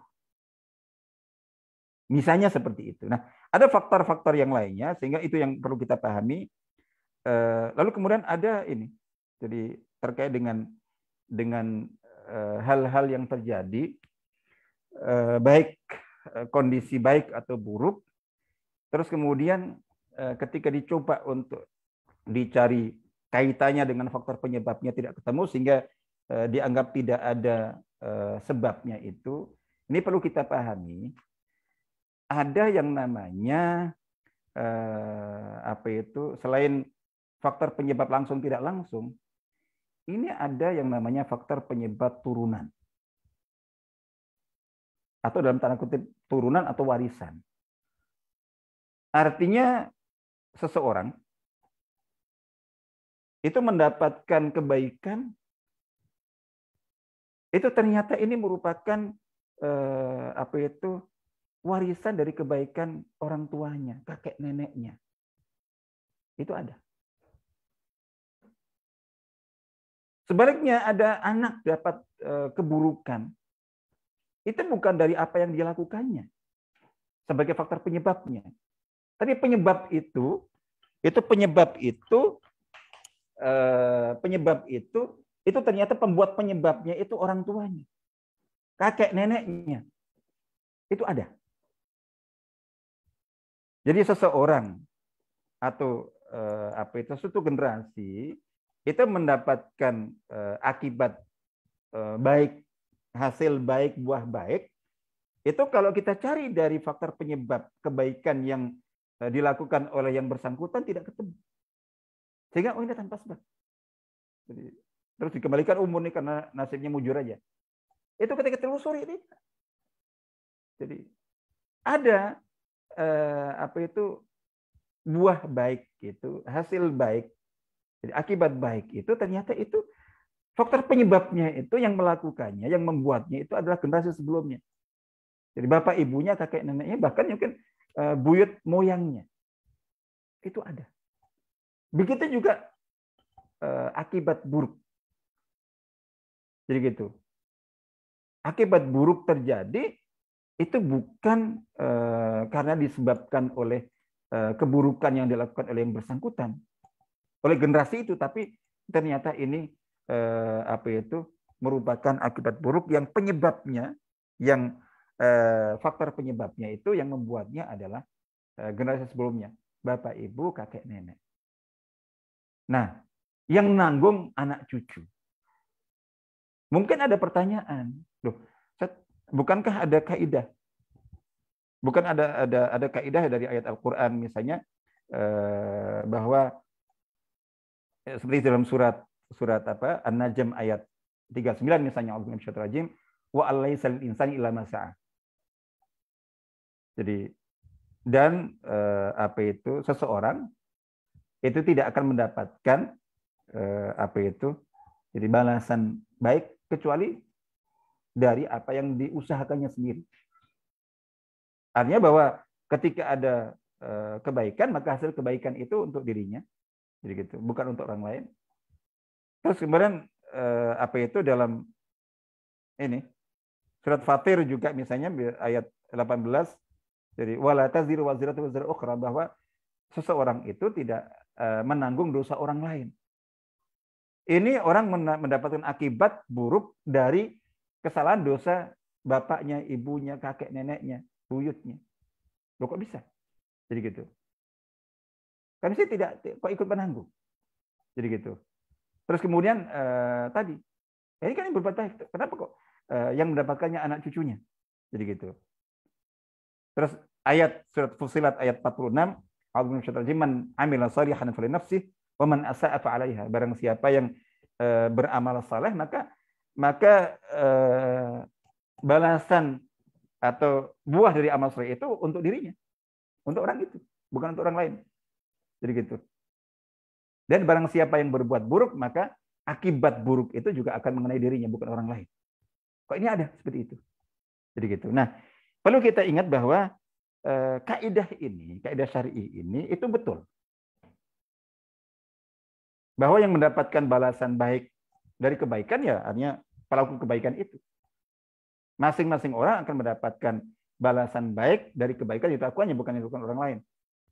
Dan sebagaimana seorang, jadi akibat buruk dari keburukan juga akan menimpa dirinya saja, tidak ada orang lain. Ini maksudnya adalah secara syar'i. Apa itu maksud secara syar'i itu? Secara syar'i itu artinya akibat atau hasil atau buah atau balasan berupa pahala dosa. Jadi pahala dosa. Orang tua berbuat dosa itu dicatat dalam catatan buku dosa orang tuanya. Anaknya tidak nanggung. Begitu juga pahala. Jadi amal saleh orang tuanya juga yang artinya bahwa anaknya tidak mendapatkan apa. Yang kedua adalah hasil buah dan balasan serta akibat baik atau buruk itu setelah mati di akhirat, dan di hari akhir itu mulai dari kematian. Jadi gitu. Itu tidak akan. Jadi ada bahwa keburukan-keburukan yang dilakukan selama hidup itu ya setelah mati, dari kehidupan di alam barzakh sampai nanti masa hari berbangkit di padang mahsyar, waktu penghisapan sampai surga neraka itu seseorang akan mengalami dan menerima sebagai apa saja yang merupakan balasan dari apa yang dilakukannya di dunia. Tidak atas apa yang dilakukan oleh orang lain. Itu untuk itu. Tapi untuk akibat baik atau buruk di dunia, jadi gitu, itu kaidah tidak berlaku. Maksudnya bahwa kalau akibat baik itu seseorang, jadi kebaikan seseorang itu bisa orang-orang lain juga ikut kecipratan buah dan akibat baiknya. Begitu juga misalnya bahwa dampak dan akibat buruk. Jadi dengan sebab keburukan seseorang, itu keburukan itu tidak hanya mengenai dirinya. Kalau untuk di dunia, bisa juga orang lain juga ikut menanggung akibatnya. Jadi gitu. Untuk kondisi di duniawi, balasan duniawi itu mungkin. Itu maksudnya. Makanya kan dalam surat Al-Anfal ayat 25 itu, silakan baca. A'udzu billahi wattaqu fitnatan la tusibanna alladziina dzalamu minkum khassah. Waspadalah, hati-hatilah, itu hindarilah sebuah fitnah, azab. Azab yang sebagai hukuman atas kezaliman. Waspadalah, hati-hatilah terhadap satu fitnah, maksudnya azab sebagai hukuman atas dosa yang jika Allah kehendaki untuk terjadi, itu tidak hanya mengenai orang-orang zalim saja. Itu untuk di dunia.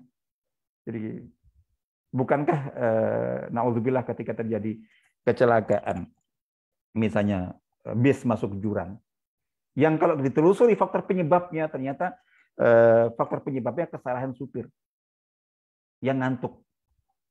Atau dia sebelum berangkat itu minum minuman sehingga ketika membawa bisnya itu dalam keadaan belum sempurna kesadarannya. Masih setengah-setengah itu. Itu dosa dia, kesalahan dia. Tapi akhirnya kemudian bis masuk jurang, termasuk anak kecil yang bayi yang baru lahir, itu ikut tanggung akibatnya. Nah, nanti berbeda itu hisab di akhiratnya. Ketika Allah Ta'ala menurunkan azab untuk satu negeri, akibat kezaliman dan kemaksiatan sebagian orang, bukan semuanya. Terus kemudian terjadi tsunami, terjadi apa semacam itu yang menjadi korban itu orang yang sedang maksiat, orang yang sedang sujud orang yang sedang baca Quran, orang yang sedang ibadah, kena semuanya untuk di dunia. Jadi gitu. Nah ini seperti ini. Artinya sehingga ketika ada terjadi sesuatu itu jangan kita hanya ini rasanya kita merasa tidak, bukan karena kita. Itu bisa jadi karena orang lain. Makanya kita harus menguatkan kesadaran dan rasa tanggung jawab yang sangat tinggi. Baik, insya Allah itu secara umum materi kita dan tema kita mudah-mudahan bisa ditangkap dan dipahami secara baik. Terkait dengan tema yang kita bahas ini tentu panjang dan masih banyak lagi kalau mau kita detailkan lagi terkait dengan qanun as-sababiyah, hukum sebab akibat atau kausalitas yang merupakan salah satu di antara minas sunan ar-rabbaniyah, minas sunan al-ilahiyah as-sabitah al-muttaridah, sunatullah yang bersifat bersifat baku dan permanen, insyaallah itu. Saya kira itu insyaallah yang bisa saya sampaikan dalam kesempatan ini. Mohon maaf jika ada yang kurang berkenan, khususnya tadi di awal yang gara-gara kendala teknis sehingga ada masalah, dan mudah-mudahan bermanfaat. Wallahu alam, apakah ada yang ingin menambahkan sesuatu atau bertanya atau ingin, ini waktunya saja sudah. Ini monggo langganan Pak Budi. Assalamualaikum warahmatullahi wabarakatuh. Waalaikumsalam warahmatullahi wabarakatuh. Ya, menarik Ustaz materinya. Nah, ada hal yang mengganjal tentang qada dan qadar itu kan ketika ruh dimasukkan ke tulang ke manusia di waktu umur 40 hari itu kan malaikat bukan 40 hari. Iya. Nah, itu kan 40 hari ke-3. Iya, 100 berapa? 4 bulan, bukan 40 hari, 4 bulan. Ya. Nah, itu kan sudah ditetapkan, Ustaz. Ya. Rezekinya, kemudian umurnya, baik buruknya ya tentang itu. Nah, itu bagaimana Ustaz dengan hal materi ini? Apakah kita memang harus berarti ada aliran Jabariyah dan sebagainya begitu. Nah, ini bagaimana? Ya, jadi ini kita imani secara teoriti dan global. Jadi fakta itu kita sebagai orang beriman yang salah satunya wajib beriman kepada adanya takdir, itu kita yakini, kita imani ya secara teoritis dan global. Memang seperti itu. Semua masing-masing kita siapapun dia itu sudah ditetapkan rezekinya, amalnya, ajalnya, dia nanti itu sudah semua itu kita yakin. Itu udah. Itu sebagai sebuah ketetapan keimanan yang baku dalam ini, tapi secara global. Nah, adapun terkait dengan masing-masing kita kan tidak tahu. Ya. Takdir kita tidak tahu. Dan kita tidak boleh dan tidak mungkin bisa mencari tahu. Jadi takdir kita itu hanya bisa kita ketahui yang sudah terjadi sampai detik ini. Itu takdir. Yang sudah kemarin sampai detik ini terjadi, itu yang baru kita katakan. Tapi untuk sedetik yang akan datang, semenit yang akan datang, sejam yang akan datang, terus yang akan datang itu, jadi gitu. Yang di situ yang belum kita ketahui, itu kita tidak boleh berpikir takdir rezeki saya ini akan kaya atau enggak ya. Ini terus ini itu. Sehingga minimal misalnya bahwa ada yang berpikir untuk berdoa meminta, ya Allah ubahlah takdir saya. Memang kamu tahu takdir kamu, terus kamu minta Allah mengubah takdirnya. Terus kamu apa itu? Ketika orang ada yang kadang-kadang berdoa meminta doanya, apa itu takdirnya yang di Lauh Mahfuz diubah itu, di samping pertanyaan apakah kamu memang tahu? Loh, kamu nggak tahu kok minta takdir diubah? Terus seandainya takdirnya begini, terus kamu minta ubah. Memang kamu nggak percaya kepada Allah Ta'ala? Bukankah takdir yang telah Allah gariskan pasti yang terbaik? Jadi gitu. Seolah-olah kamu mengatakan, enggak, takdir yang Allah takdirkan itu enggak baik ya Allah, ubahlah. Jadi seolah kita mengatakan takdir Allah tidak baik. Nah, atau itu tadi, terus bertanya-tanya takdir saya gimana ya? Termasuk takdir jodoh saya siapa ya? Itu enggak boleh. Jadi gitu. Kita berpikir begitu itu enggak boleh. Menebak-nebak takdir, nanti ujung-ujungnya akan terjerumus dan menjadi mangsa para peramal. Yang menyesatkan, menyesatkan. Tidak mungkin. Terus apa yang kita lakukan? Yang kita lakukan adalah apa yang belum kita tahu takdirnya ke depan itu wilayah ikhtiar. Nah, di situ kita dalam berikhtiar mengikuti kaidah-kaidah ikhtiar. Kaidah-kaidah usaha manjad wajad. Barang siapa yang kalau kamu ingin masuk surga, beramal. Beriman, perbaiki akidah, udah. Dan kita yakin ketika Allah Ta'ala itu kan kaidahnya barang siapa beramal saleh akan masuk surga. Allah rahmati barang siapa yang melakukannya akan ini. Waladzina jahadu bina. Itu kaidah itu jangan diganggu dengan takdir. Jadi ibaratnya seorang lupakan takdir ketika kita sedang berikhtiar karena akan merusak. Jadi gitu. Jadi tinggal babnya adalah cara penempatan kapan kita munculkan faktor takdir, kapan faktor ikhtiar. Jadi seperti itu. Jadi apa yang tadi kita sebut, yang disebutkan tadi itu kita yakini secara normatif, teoritis, dan global umum. Tapi secara definitif, apalagi untuk kita, masing-masing orang lain. Itu sudah. Jadi artinya bahwa untuk yang akan datang terus kita bicara takdir saya bagaimana semacam itu salah semuanya. Itu sesat, menyesatkan.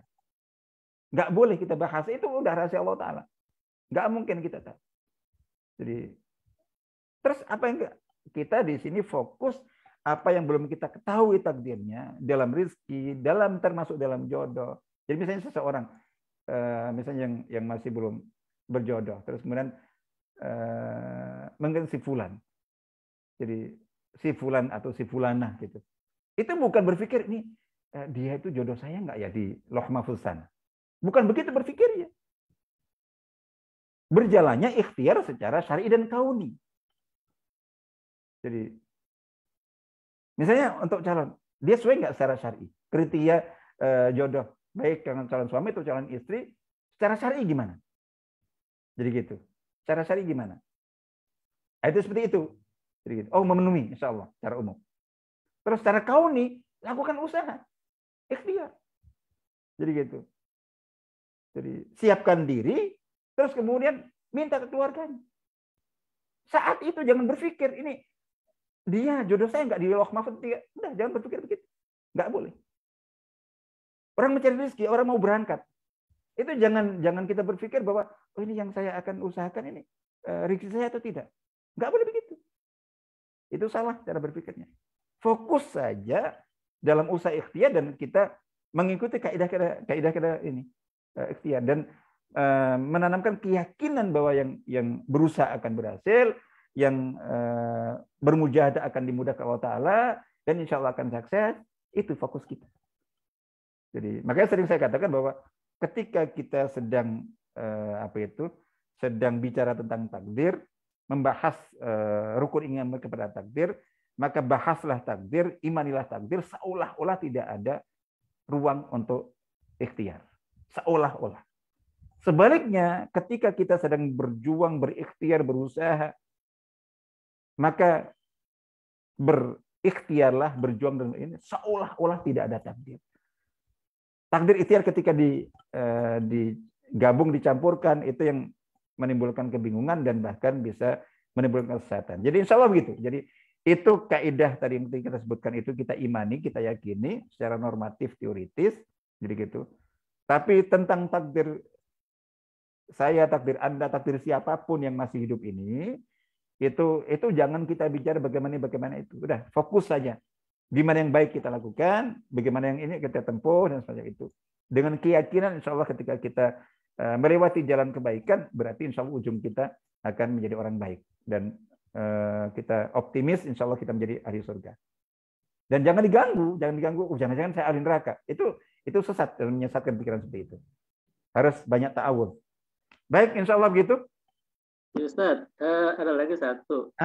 Nah, bagaimana kalau kita alhamdulillah sebagai orang yang beriman dan Islam, itu Allah udah takdirkan. Bagaimana yang Allah takdirkan di luar Islam? Orang-orang kafir dan munafik. Emang apa ketetapan Allah juga atau takdir Allah, Ustaz? Ini bagaimana, Ustaz? Itu sama semuanya. Kembali kepada yang tadi kita sebutkan. Jadi bahwa takdir Allah Ta'ala itu ini kalau kita bahas takdir panjang, mungkin nanti kita bahas secara khusus kalau memang perlu. Jadi gitu supaya tidak banyak kesalahan. Jadi artinya bahwa pahami dulu pertama bahwa jadi apa yang telah Allah takdirkan itu ada dua di sini. Jadi kita harus pahami takdir Allah itu maksudnya apa. Para ulama mengatakan ketika kita bicara kita beriman kepada takdir itu maksudnya apa sih? Maksudnya itu adalah pertama kita beriman kepada kemahatauan Allah, ilmu Allah. Jadi dasar takdir pertama itu ilmu. Maksudnya apa? Bahwa takdir Allah itu adalah bahwa Allah itu maha tahu sejak sebelum Allah menciptakan langit bumi seisinya, manusia dengan semua perbuatan dan semacam itu sebelum itu semuanya Allah sudah maha tahu. Allah sudah maha tahu bahwa detik ini saya dengan semuanya itu di forum Zoom seperti ini itu sudah sejak Allah itu sudah Allah tahu. Jadi gitu. Dan tahu ini itu Allah Maha tahu termasuk dengan prosesnya. Jadi hari bahwa yang saya hari ini bisa itu tidak tadi kok mengapa terjadi kendala teknis itu sudah Allah ketahui semuanya. Prosesnya bagaimana saya mempersiapkan jenengan siapa yang ada yang tadinya niat mau hadir nggak jadi hadir atau yang tadinya hadir kemudian terpental dan semacam itu sudah Allah ketahui akan terjadi seperti itu. Kita akan bagaimana itu sudah Allah ketahui. Nah yang sudah Allah ketahui itu Allah catat. Jadi gitu. Allah catat. Jadi kemudian bahwa karena segala sesuatu tidak mungkin bisa terjadi tanpa kehendak Allah Ta'ala. Maka apa yang sudah Allah ketahui akan terjadi dan Allah catat itu Allah juga yang menghendakinya. Karena tanpa kehendak Allah nggak akan terjadi. Itu babnya itu. Daun kering itu di atas pohon terkena tiupan angin itu sunatullahnya jatuh. Tapi kalau tanpa ada kehendak Allah nggak bisa. Gitu. Jadi seperti itu. Nah dari situ kemudian itu pertama. Yang kedua adalah bahwa takdir Allah SWT, Allah yang sudah Allah garis takdirkan itu takdir Allah itu detail, lengkap menyeluruh. Jadi artinya bahwa suatu situasi, kondisi, keadaan itu Allah takdirkan, itu berikut yang Allah takdirkan itu proses-prosesnya, faktor-faktor penyebabnya, dan segala macamnya, kronologinya itu sudah berikut semuanya. Dan itulah yang disebut dengan sunatullah. Nah, tinggal kapan kita berjalan sesuai dengan sunatullah dan kapan kita berjalan sesuai dengan takdir Allah, itu yang harus kita proporsionalkan. Ketika kita campur aduk sering bingung. Sama gitu. Sehingga termasuk orang ketika jadi di luar Islam, itu kalau orang misalnya dia untuk menjadi non-muslim kafir itu memang tidak ada jalurnya sama sekali untuk dia tahu Islam, masuk Islam itu masuk dalam kategori mungkin ahlul fatrah, orang-orang yang dimaafkan, jadi gitu. Tapi orang yang akhirnya misalnya ternyata tetap memilih kekufuran itu ketika Allah menyediakan sarana prasarana dan menyediakan alasan-alasan. Sebetulnya dia kalau mau Islam bisa, tapi dia tetap memilih tidak Islam. Tapi saat ini misalnya bahwa ajaran Islam bisa sampai ke mana saja. Jadi tidak ada orang, mungkin ada para ulama sekarang mungkin dulu sebelum teknologi informasi seluas seperti sekarang itu banyak orang yang sampai sejak lahir sampai hidup nggak pernah mengenal Islam, bagaimana dia akan Islam? Nah, seperti itu beda. Jadi gitu. Seperti itu beda. Itu seperti nasib orang yang berada dikatakan sebagai ahlul fatrah. Itu hidup di era kefakeman wahyu. Jadi kefakeman syariat. Ajaran Nabi Rasul sebelumnya sudah tidak sudah hilang, punah. Terus Allah belum mengutus Rasul baru membawa ajaran baru. Sehingga yang hidup di tengah-tengah ini itu sudah nggak tahu ajaran yang Nabi sebelumnya, terus belum bertemu dengan ajaran Nabi setelahnya. Itu yang seperti itu. Jadi sehingga beliau belum mengenal ajaran Allah. Itu posisi ini. Tapi kalau faktanya bahwa seseorang itu sudah diberi semua alasan. Jadi kalau dia mau belajar, kalau dia mau mencari, kalau mau dia, dan faktanya banyak orang yang melakukan pencarian akhirnya ketemu. Yang lainnya yang sebetulnya kalau mau, jadi ada yang melakukan pencarian, silahkan baca kisah misalnya sahabat Abu Dzar dan lain sebagainya. Itu Masya Allah. Sementara yang di Mekah sendiri, itu dengan mudahnya seharusnya tanpa harus mencari Islam kemana-mana, malah memilih kufur. Jadi seperti itu. Baik, jadi intinya begitu. Intinya semua kembali kepada kaidah yang tadi kita sebutkan, bahwa terkait dengan prinsip-prinsip takdir kita imani, kita yakini seperti itu, tapi dalam konteks usaha dan ikhtiar, maka di situ yang kita fokuskan adalah aspek usaha ikhtiarnya, dan tidak boleh diganggu dengan faktor takdir tadi itu. Insya Allah. Baik, ya. Mungkin barangkali kalau ada kesempatan, ya insya Allah.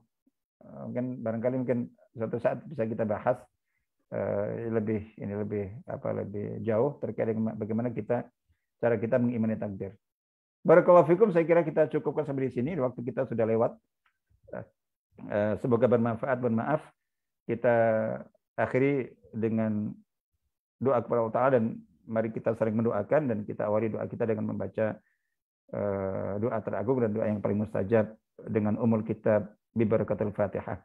A'udzubillahi minasyaitonir rajim. Bismillahirrahmanirrahim. Alhamdulillahirabbil alamin, arrahmanir rahim, maliki yaumiddin, iyyaka na'budu wa iyyaka nasta'in, ihdinas siratal mustaqim, siratal ladzina an'amta 'alaihim ghairil maghdubi 'alaihim waladdallin. Amin. A'udzubillahi minasyaitonir rajim. Bismillahirrahmanirrahim.